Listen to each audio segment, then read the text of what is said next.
Okay. Hello everyone. सो पिछली class में हमने क्या पढ़ा था कि जो ये परिमेय संख्या अपरिमेय संख्या को हमने सिद्ध किया था, है ना।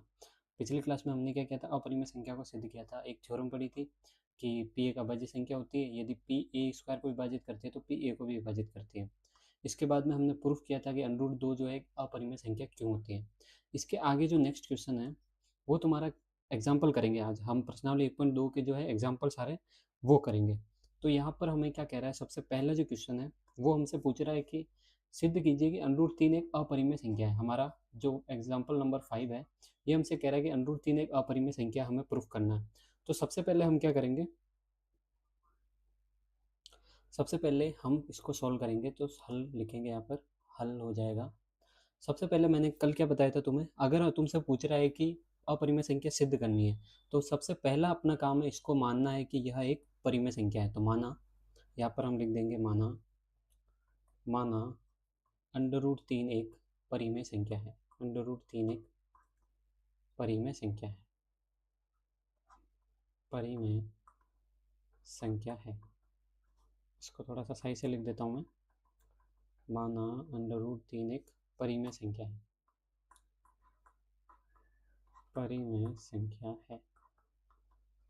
तो अब हमने मान लिया कि अंडर रूट तीन एक परिमेय संख्या है। तो परिमेय संख्या की डेफिनेशन क्या होती है कि ऐसी संख्या जिसे हम p बटा क्यू के रूप में ले सकते हैं। तो हम लिखेंगे अंडर रूट तीन बराबर p बटा क्यू, तथा कंडीशन क्या होती है, एक तो q का मान जीरो नहीं होना चाहिए, तथा p व q क्या होने चाहिए, पूर्णांक, तथा p व q पूर्णांक है, p व q होता है पूर्णांक। इसके बाद में कल मैंने तुम्हें एक और शर्त बताई थी कि जो ये p और q है इनका जब तुम HCF निकालते हो, इन p और q का जब HCF निकालते हो तो वो हमेशा वन आता है, यानी HCF of HCF P Q बराबर आ जाएगा वन। ठीक है, ये हमने शर्त रख, ये शर्त होती है किसी भी संख्या के परिमेय संख्या होने की। एक तो क्यू का मान जीरो नहीं होना चाहिए, पी व क्यू पूर्णांक होना चाहिए, और HCF जो है पी व क्यू का वो वन के बराबर होना चाहिए। अब हम क्या करेंगे, क्यू को इस तरफ लेके जाएंगे तो ये गुणे में चला जाएगा, यानी अंडर रूट तीन क्यू बराबर पी। अब इसको हम उल्टा लिख देते हैं, पी बराबर अंडर रूट तीन क्यू। उल्टा लिख सकते हैं बराबर में कोई भी दो संख्या हो तो अब क्या करना है, दोनों तरफ वर्ग करने पर, दोनों तरफ वर्ग करने पर, दोनों तरफ वर्ग करने पर, जब हम दोनों तरफ वर्ग करते हैं तो p का तो वर्ग हो जाएगा p स्क्वायर, और अंडर रूट तीन क्यू का स्क्वायर करेंगे तो p स्क्वायर बराबर अंडर रूट तीन का स्क्वायर, यानी अंडर रूट तीन इंटू अंडर रूट तीन, ये क्या बन जाएगा, तीन, तो तीन क्यू स्क्वायर। अब जिसको ये समझ में नहीं आता ये कैसे बनता है, तो यहाँ पर देखो, मान लो अंडर रूट का मतलब क्या होता है, घात होती है आधी, यानी तीन की घात हो जाएगी एक बटा दो, गुणा है तीन की घात एक बटा दो। अब तुमने क्लास नाइन्थ में एक पढ़ी होगी कि क्या पढ़ा होगा कि जैसे कोई गुणा में, कोई जिसका आधार समान है और घातें अलग अलग है और वो संख्या गुणे में है तो घातें जुड़ जाती है, यानी तीन की घात क्या हो जाएगा, एक बटा दो प्लस एक बटा दो, यानी क्या बन जाएगा, तीन की घात एक, इस तरह से। तो यहाँ पर क्या हो गया, तीन की क्यू स्क्वायर। अब मुझे बताओ पी स्क्वायर बराबर आ रहा है तीन क्यू स्क्वायर, यानी किसी संख्या के गुणनखंड में आ रही है वो संख्या, है ना, किसी संख्या के गुणनखंड में आ रही है। तो हम किसी संख्या को उसके गुणनखंड में कब लिख सकते हैं, जैसे मैंने कल एग्जांपल दिया था 25 का, तो अब मैं 36 का ले लेता हूँ। तो 36 बराबर क्या होता है, 6 इंटू छः, यानी ये संख्या जो आ रही है 6, ये इस 36 का गुणनखंड है। और जो संख्या किसी संख्या का गुणनखंड होती है उस संख्या का वह संख्या विभाजित करती है, यानी 6 जो है 36 को विभाजित करेगा तभी इसके गुणनखंड में है, 36 में 6 का भाग जाता है। तो यहाँ पर पी स्क्वायर के बराबर में आ रहा है तीन इंटू क्यू स्क्वायर, यानी तीन जो है पी स्क्वायर के गुणनखंड में है तो तीन जो है पी स्क्वायर को विभाजित करेगा। तो यहाँ पर लिखो चूंकि तीन जो है पी स्क्वायर को विभाजित करता है, तीन पी स्क्वायर को विभाजित करता है, विभाजित करता है, इसलिए हम क्या कह देंगे, इसलिए कल हमने प्रमेय पढ़ी थी ये वाली कि ए स्क्वायर को विभाजित करता है तो ए को भी विभाजित करेगा। तो यानी यहाँ पर क्या लिखोगे, इसलिए तीन जो है पी को भी विभाजित करेगा, पी को भी विभाजित करेगा, पी को भी विभाजित करेगा। अब ये हमारी हो गई कंडीशन कि तीन जो है यदि पी स्क्वायर को विभाजित कर रहा है तो तीन पी को विभाजित करेगा। और यहाँ पर शर्त क्या लिखोगे, चूंकि प्रमेय से, चूंकि प्रमेय से। ये हो गया अपना यहाँ तक का पार्ट। अब मुझे बताओ, जब तीन पी को विभाजित कर रहा है यानी पी का गुणनखंड होगा तीन, तो पी बराबर तीन तो है अपने पास में, अब 3 से विभाजित हो रहा है पी, 3 से विभाजित होने वाली कौन कौन सी संख्या है? एक तो 0 में 3 का भाग जाता है, एक 3 हो गया, एक 6 हो गया, एक 9 हो गया, एक 12 हो गया। 3 से विभाजित होने वाली तो बहुत सी संख्या है, लेकिन हमें क्या चाहिए? हमें बस इतना पता है कि पी ऐसी संख्या है जो 3 से विभाजित होती है। अब 3 से विभाजित होने वाली -3 भी ले सकते हैं अपन, -6 भी ले सकते हैं, -9 भी ले सकते हैं, इस तरह से बहुत सारी संख्या हो सकती है। तो अब हमें पता नहीं है कि पी का मान क्या है, लेकिन इतना पता है कि वो 3 से विभाजित होती है। तो पी बराबर 3 तो लिख देंगे और गुणे में लिख देंगे आर, जहाँ आर क्या हो सकता है? कोई भी पूर्णांक हो सकता है, तो माइनस से लेकर प्लस तक संख्या ले सकते हो और उसमें जीरो भी शामिल है। तो यहाँ पर लिख दोगे माना, अतः माना पी बराबर हमने क्या मान लिया? 3 आर। जहाँ लिखोगे जहाँ आर एक पूर्णांक है, जहाँ आर एक पूर्णांक है, पूर्णांक है, ठीक है। तो ये हो गया अपना यहाँ तक का पार्ट। अब तुम्हें क्या करना है? इसको मान देना है समीकरण नंबर 1, और जो पी का मान निकाला इसको नाम देंगे हम समीकरण नंबर 2। अब क्या करते हैं? समीकरण 2 से हम जो है समीकरण 1 में मान रखते हैं, तो समीकरण 2 से पी का मान समीकरण 1 में रखने पर, पी का मान समीकरण 1 में रखने पर, तो समीकरण 2 से हम पी का मान समीकरण 1 में रखेंगे, तो यहाँ पर पी की जगह पर मैं रख दूंगा 3r का स्क्वायर बराबर 3q²। अब 3 का स्क्वायर यानी 3 इंटू 3 9 होता है, 9r² बराबर 3q²। अब क्या करोगे? इसको उल्टा कर दो, क्योंकि हमें पी और क्यू से मतलब है, बाकी दूसरी संख्या से दूसरे किसी मान से मतलब नहीं है। तो हम निकालेंगे क्यू का मान, तो इसको उल्टा कर दिया, 3q² बराबर 9r²। अब अपने को क्यू का मान चाहिए, 3 को इधर भेज देते हैं, तो ये चला जाएगा बट्टे में, यानी 9r² बटा हुआ 3। अब 3 से 3 कट रहा है, 3 तिया 9, तो हमारे पास में मान क्या आया? q² बराबर 3r²। अब फिर से वही सूत्र बन रहा है, ये देखो p² बराबर 3q² है, और यहाँ पर क्या है? q² बराबर 3r²। यानी अपना क्या हो गया यहाँ पर कि q के गुणनखंड में क्या आ रहा है? 3, और जो संख्या किसी के गुणनखंड में आती है, इसका मतलब क्या हुआ कि उस संख्या का उस जो संख्या के गुणनखंड में है उसमें भाग जाएगा। यानी यहाँ पर क्या लिखोगे? चूंकि 3 जो है q² को विभाजित करती है, q² को विभाजित करती है, इसलिए प्रमेय से क्या हो जाएगा कि यदि किसी संख्या किसी की स्क्वायर को विभाजित कर रही है, तो वो संख्या को भी विभाजित करेगी, यानी 3 जो है q को भी विभाजित करेगा, q को भी विभाजित करेगा, q को भी विभाजित करेगा। वही सेम कंडीशन क्या लिखोगे? चूंकि प्रमेय से, चूंकि प्रमेय से, जो हमने प्रमेय पढ़ी थी उस हिसाब से हमने ये लिखा है। और ये बताना जरूरी है, ये जो छोटी छोटी चीजें हैं उनको बताना जरूरी है। अब देखो क्यू के गुणनखंड में क्या आ रहा है? 3, क्योंकि 3 क्यू को विभाजित कर रहा है, मतलब क्यू के गुणनखंड में होगा।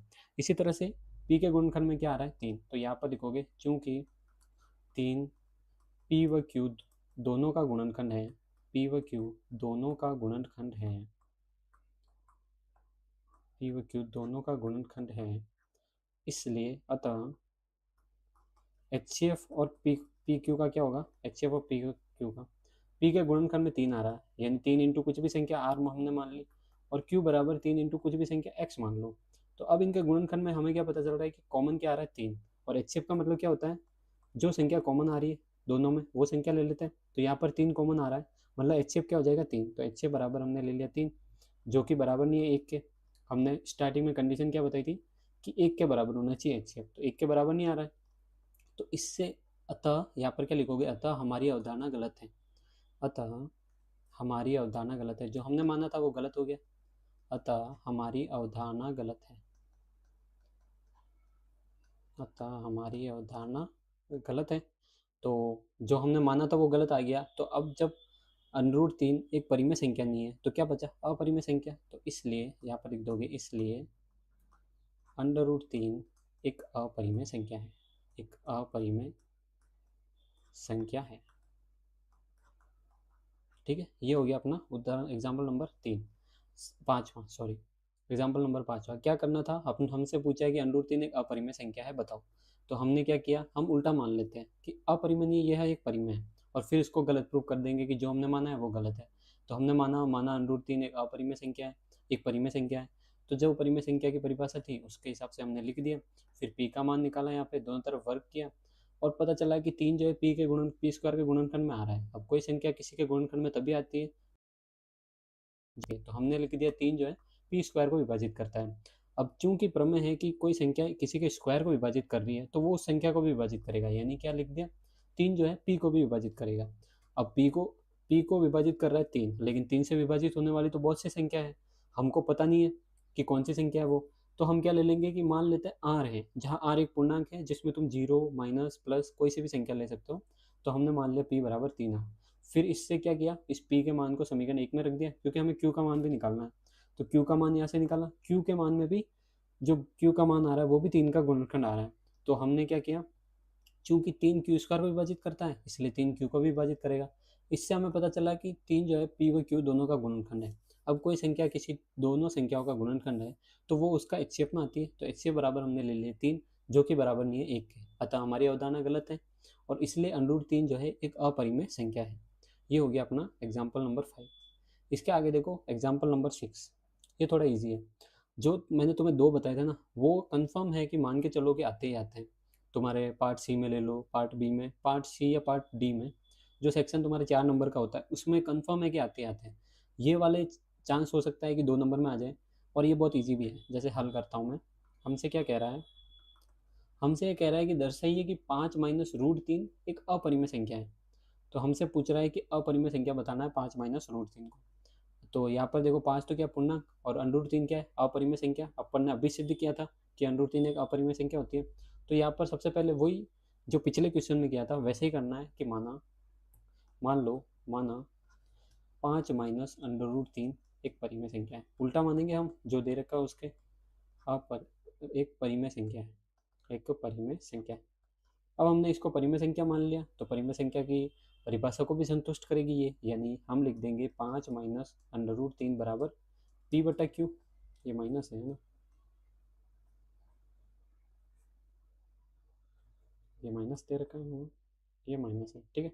5 माइनस √3 बराबर पी बटा क्यू। और यहाँ पर कंडीशन लिखनी है, जहाँ ये कंडीशन भूलना नहीं है, क्योंकि इसके नंबर होते हैं, तुम्हारे जो तुम लिखते हो उसके भी नंबर होते हैं। वैसे ज़्यादा मैटर नहीं करता है, लेकिन लिखोगे तो थोड़ा एग्जामिनर को लगेगा कि बच्चे ने मेहनत की है। तो यहाँ पर लिख दो, जहाँ क्यू नॉट इक्वल टू 0 तथा पी व क्यू क्या है, पूर्णांक है। पी व क्यू पूर्णांक है तथा एक और शर्त बताई थी मैंने, एक और शर्त क्या है, तथा या एवं लिख दो, एचसीएफ जो होता है पी और क्यू का वो किसके बराबर होता है, 1 के। तो यहाँ तक हमने लिख दिया। अब तुम्हें क्या करना है, अब तुम्हें पता है कि √3 जो अंडरूट वाली संख्या है उसको एक तरफ ही रखो। तो हम इसको इस तरफ ले जाएंगे प्लस करने के लिए। तो 5 बराबर हो जाएगा पी बटा क्यू प्लस का √3, ये माइनस वाली संख्या इधर चली गई। अब हमें सिर्फ एक एक तरफ रखना है अंडरूट वाली संख्या को, तो √3 इस तरफ है तो इसको इसी तरफ रखेंगे, पी बटा क्यू को उधर भेज देता है। तो 5 माइनस पी बटा क्यू बराबर हो जाएगा √3। अब देखो एक शर्त होती है जो शायद तुम्हें पता नहीं होगी। देखो कोई भी परिमेय संख्या होती है, यदि तुम उसमें किसी पूर्णांक संख्या का जोड़ करते हो, गुणा करते हो, भाग देते हो या उसको घटाते हो, तो भी वो परिमेय संख्या ही रहती है। जैसे मान लो मैंने लिखा 5/2, अब इसमें तुम माइनस कर दो 1 का, तो क्या ये परिमेय संख्या रहेगी? लघुत्तम ले लेते हैं, 2 आएगा लघुत्तम। तो यहाँ पर तो 5 और -2 यानी कितना आ गया, 3/2।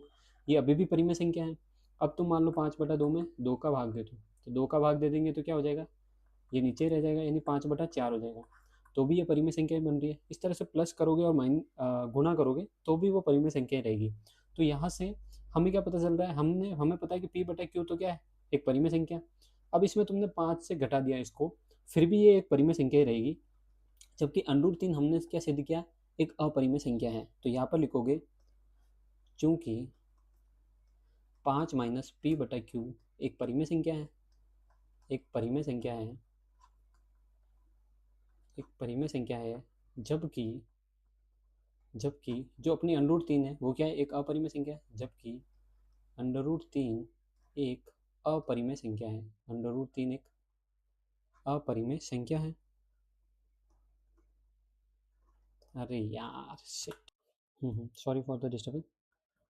यहाँ पर देखते हैं, जबकि √3 क्या आ रही, एक अपरिमेय संख्या। अब तुम्हें पता है कि परिमेय संख्या जो है अपरिमेय संख्या के बराबर नहीं हो सकती। तो यहाँ पर लिखोगे 5 माइनस पी बटा क्यू बराबर नहीं है किसके, √3 के, क्योंकि ऐसा पॉसिबल ही नहीं है कि कोई अपरिमेय संख्या परिमेय संख्या के बराबर हो जाएंगे। तो यहाँ पर लिख दो 5 माइनस पी बटा क्यू जो है बराबर नहीं है √3 के।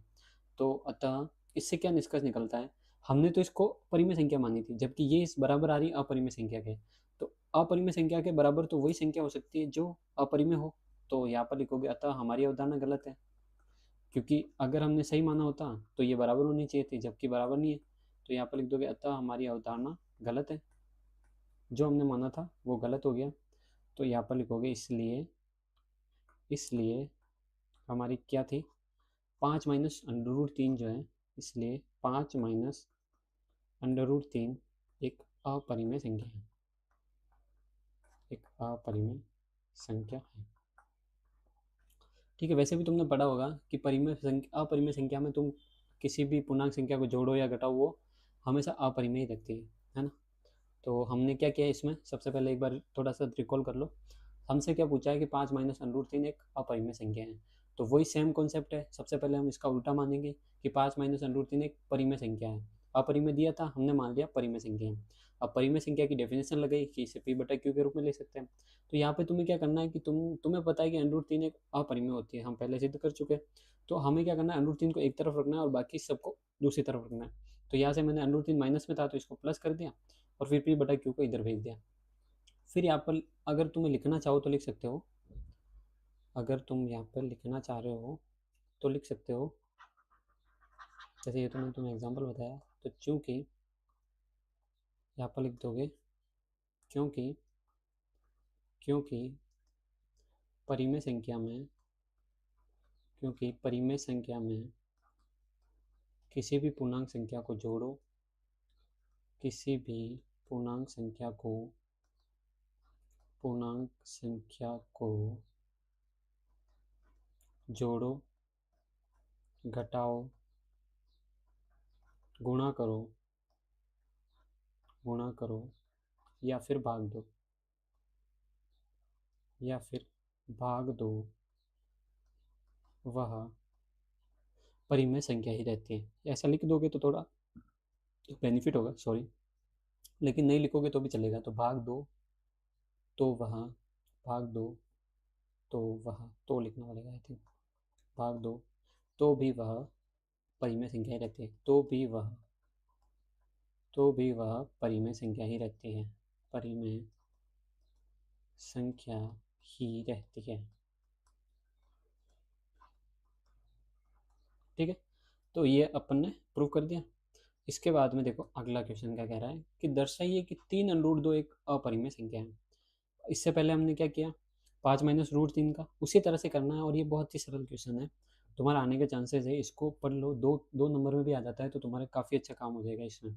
तो हमसे कह रहा है कि दर्शाइए कि 3 √2 एक अपरिमेय संख्या है। तो हम हल करेंगे, इसका हल ही लिखते हैं आई थिंक, हल करते हैं इसका। तो सबसे पहले वही करना है, इसको मानेंगे, हम क्या मान लेते हैं, माना 3 √2 एक परिमेय संख्या है, उल्टा मान देंगे जो हमको पूछा है उससे, एक परिमेय संख्या है। अब क्या करेंगे, वही सेम परिभाषा लगाएंगे कि 3 √2 बराबर P/Q होना चाहिए, जहाँ Q not equal to 0, P व Q पूर्णांक है, तथा HCF जो होगा PQ का वो बराबर हो जाएगा 1। अब हम क्या करेंगे, यहाँ से √2 एक तरफ ही चाहिए हमको, √ वाली संख्या, तो √2 को यहाँ पर लिख दिया और P/, हो गया 3Q। अब परिमेय संख्या में 3 का भाग लग रहा है तो भी वो परिमेय संख्या ही रहेगी। तो यहाँ पर लिखोगे चूंकि √2 एक अपरिमेय संख्या है, जबकि जो P/3Q है वह एक परिमेय संख्या